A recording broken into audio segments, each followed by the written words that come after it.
শুনো, পুরুষ হওয়া মানে শুধু শক্তি না, পুরুষ হওয়া মানে নিয়ন্ত্রণ। অনেক পুরুষ আছে বাইরে খুব আত্মবিশ্বাসী, কিন্তু দাম্পত্য জীবনে নিজের উপর নিয়ন্ত্রণ নেই। আজ আমি বলবো কিভাবে তুমি তোমার শরীর, মন আর অনুভূতির উপর সম্পূর্ণ নিয়ন্ত্রণ আনবে। এটা কোনো অশ্লীল কথা না, এটা আত্মনিয়ন্ত্রণের শিক্ষা। 1. মন আগে নিয়ন্ত্রণ করো।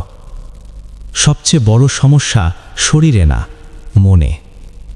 অতিরিক্ত উত্তেজনা, তাড়াহুড়ো, প্রমাণ করার চেষ্টা, এই তিনটা জিনিসই নিয়ন্ত্রণ নষ্ট করে দেয়। যখন অনুভব করবে উত্তেজনা বাড়ছে, থামো, গভীর শ্বাস নাও, মনোযোগ শরীর থেকে সরিয়ে শ্বাসে আনো। এই ছোট কৌশলটাই সময় বাড়িয়ে দেয়। 2.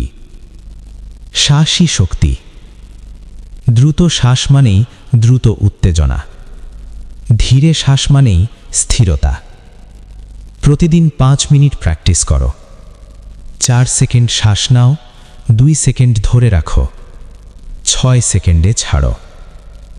1 মাস করো, নিজেই পার্থক্য বুঝবে।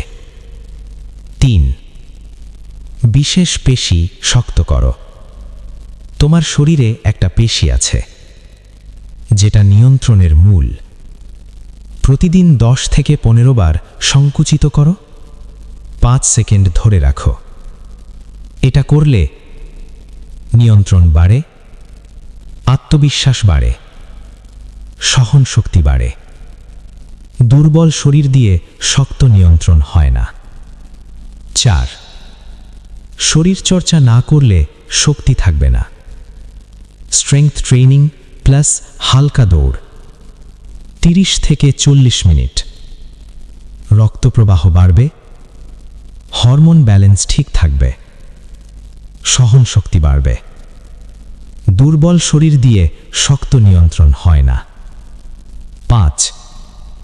খাবারেই অর্ধেক সমাধান।